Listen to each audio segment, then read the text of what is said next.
Fusion Mobile, quality e-learning experience on the go. Agricultural extension.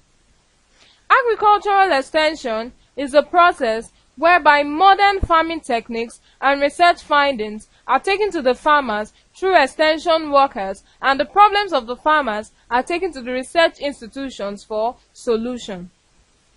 Agricultural extension plays the function of encouraging farmers to increase their production of food crops, cash crops, and livestock. It teaches farmers improved practices in the cultivation, rearing, and processing of crops and livestock. It helps to collect and collate basic information relating to rural programs.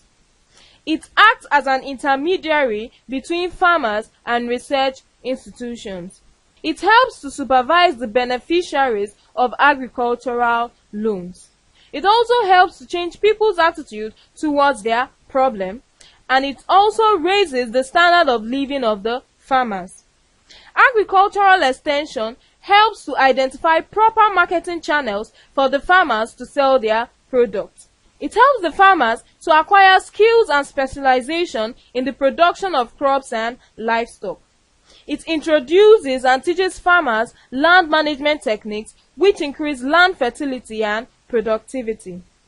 It enables farmers to be taught improved practices in processing of livestock and crops. It helps in planning, organizing, and implementing auxiliary programs, for example, Young Farmers Clubs.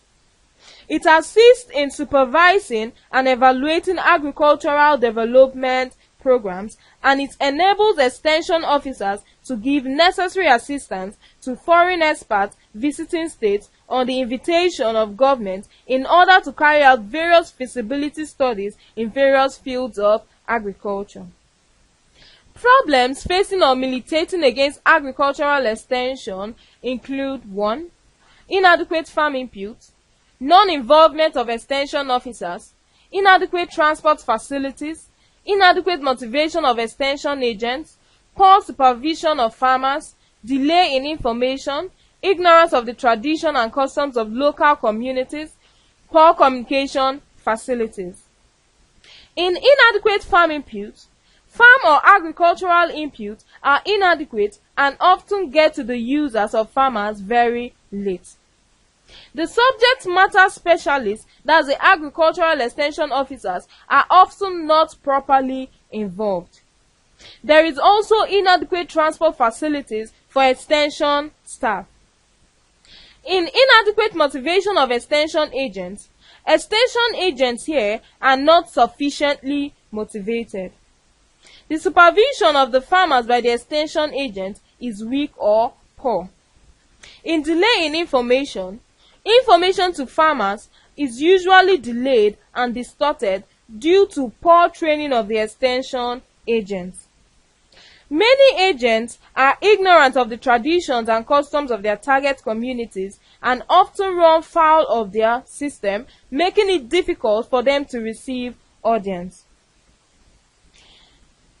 The inadequate monitoring of extension agent performance leads to mediocrity.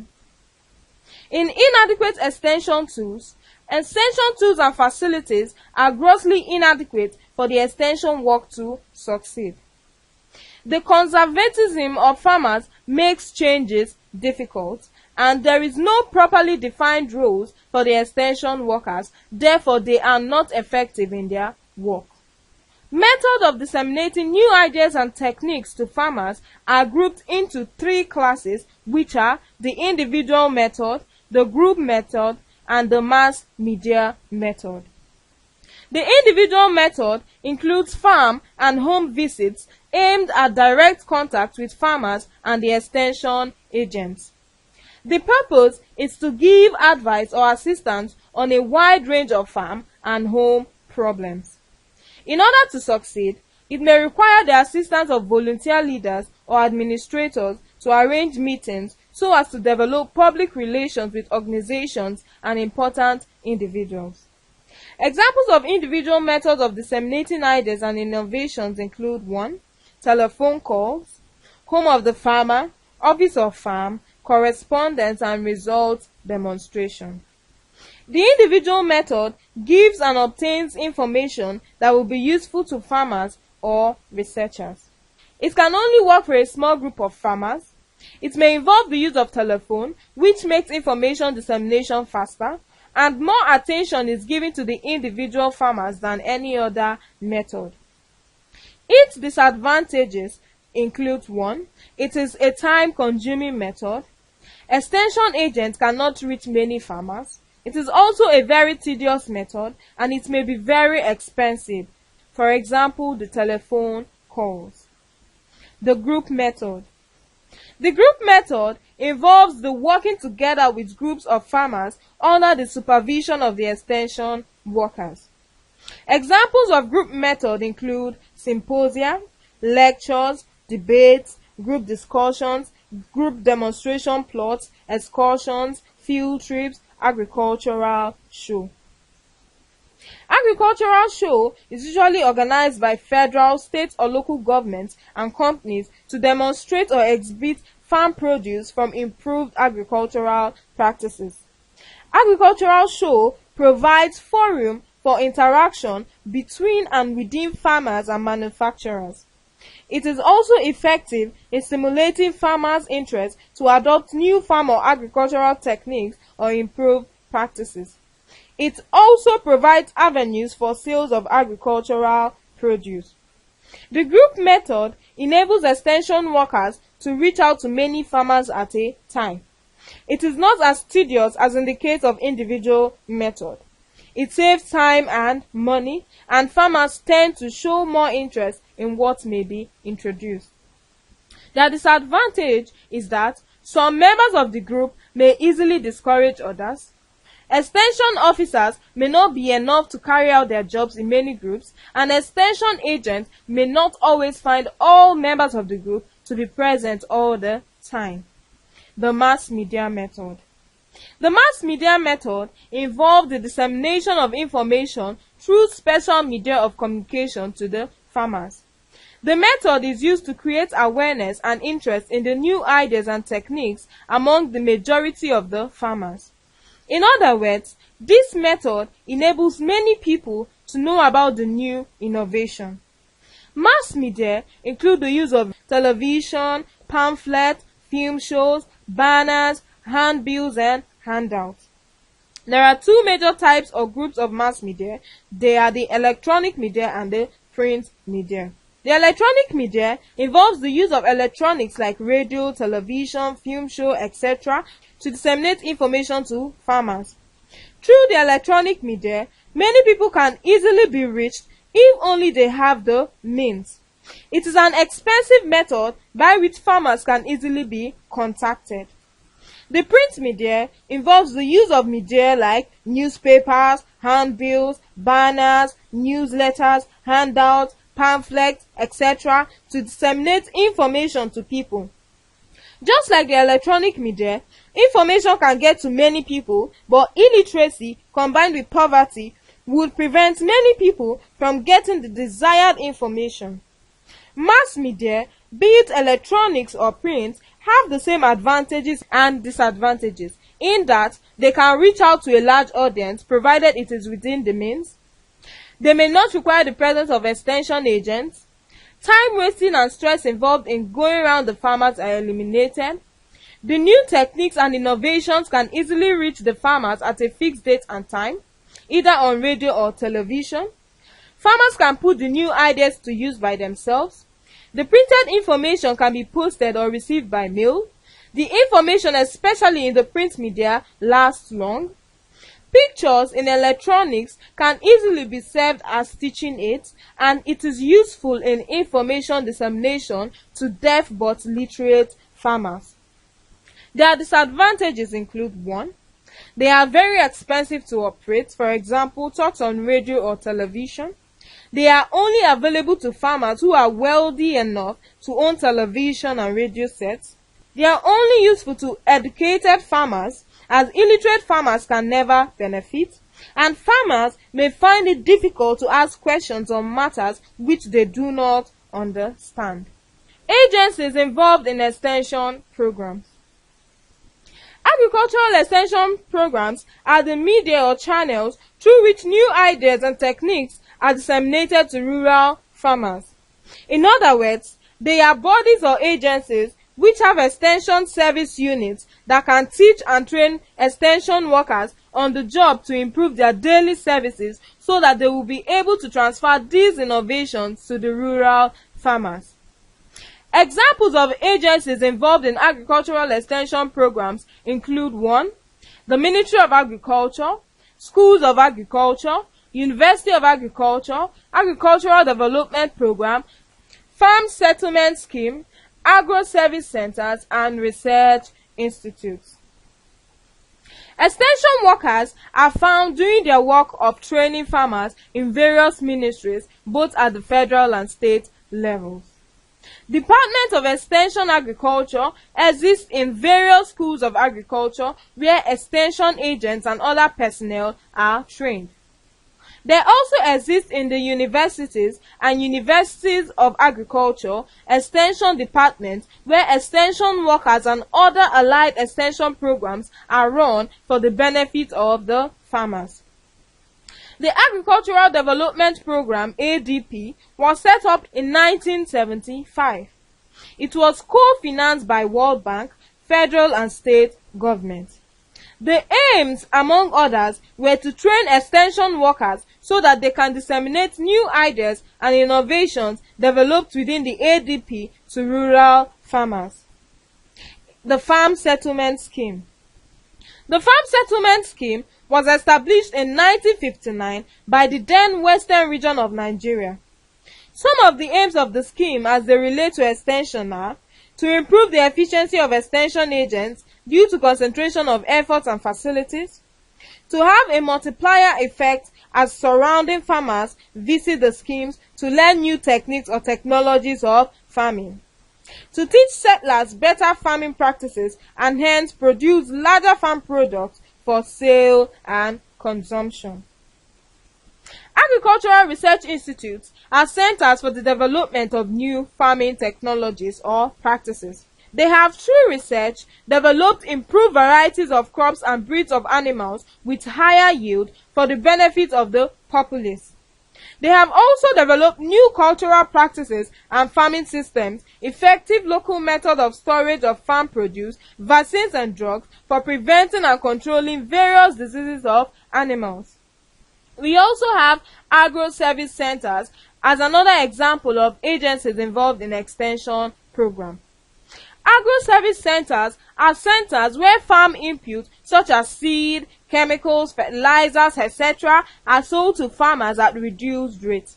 The farmers also gain from the centers expert services from the extension agents.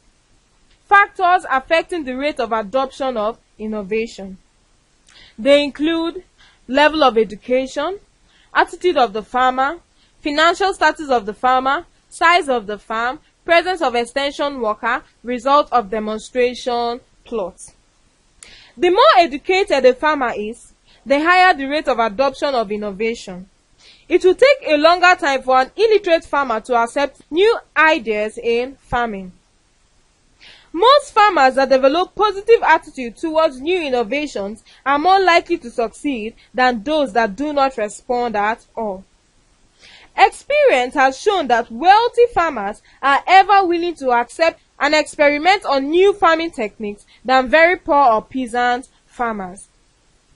The bigger the farm, the higher the rate at which a farmer will be willing to accept new ideas. Also, the smaller the farm, the slower the rate of adoption of innovation.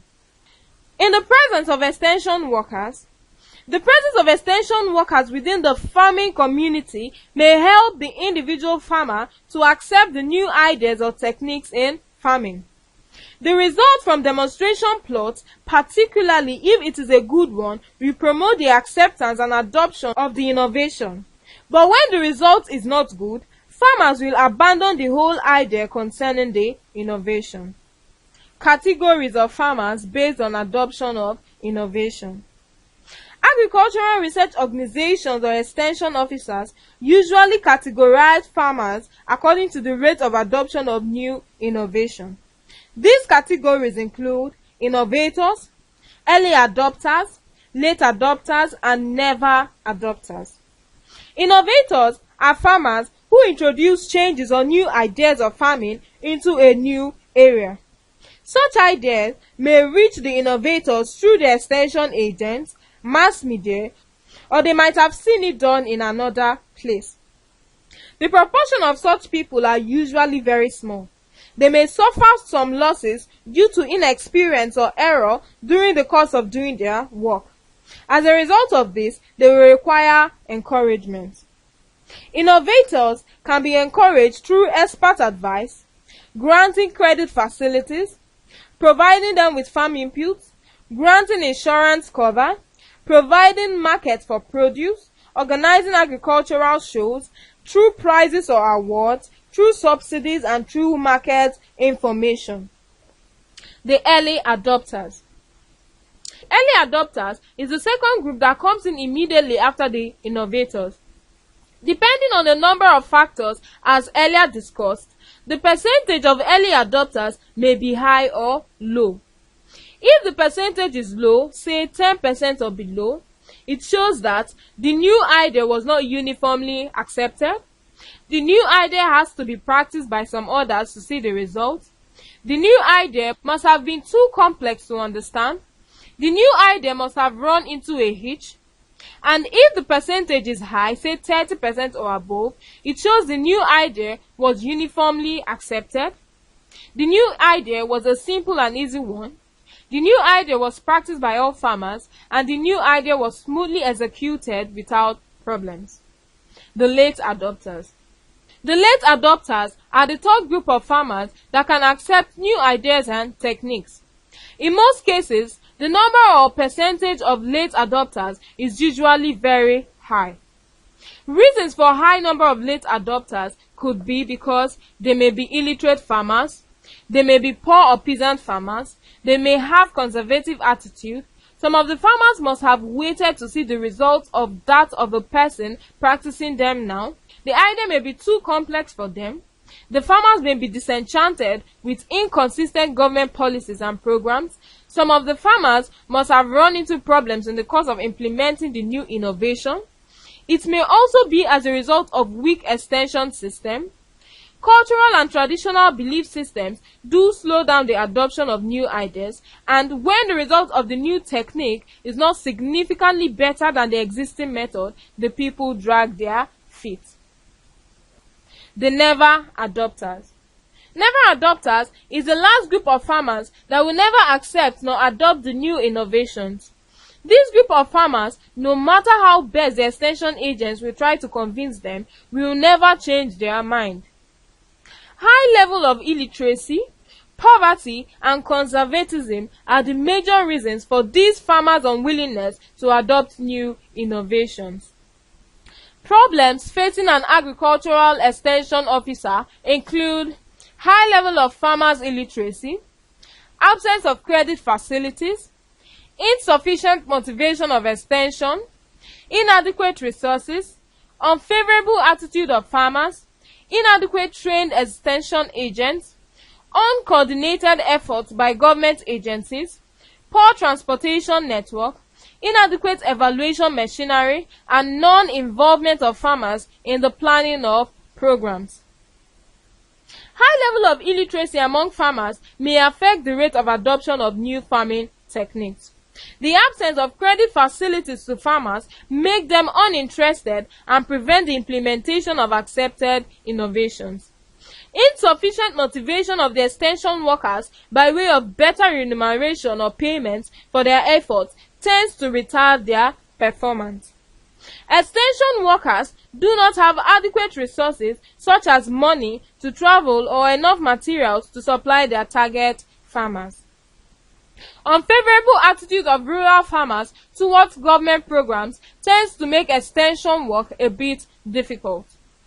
Inadequacy of well-trained extension staff makes the extension worker have a wider area and more farmers that he can cope with. Uncoordinated efforts by government agencies may lead to confusion and rejection by farmers. Poor transportation network by way of lack of vehicles and motorable routes militates against the extension worker. Inadequate evaluation machinery makes it difficult for the agent to assess their own achievements or successes. Rural farmers, the ultimate consumers of extension programs, are not involved in planning programs, which results in non-commitment to such programs when it is introduced. Language barrier, which is another problem facing agricultural extension officers, usually lead to improper dissemination of new innovations by the extension worker. And inadequate publicity by way of mass media are not fully utilized in publicizing extension programs. We have different types of farm accounts. Which include the purchase account, the sales account, the farm valuation, cash analysis account, farm income statement, balance sheet or net worth statement, and the profit and loss account.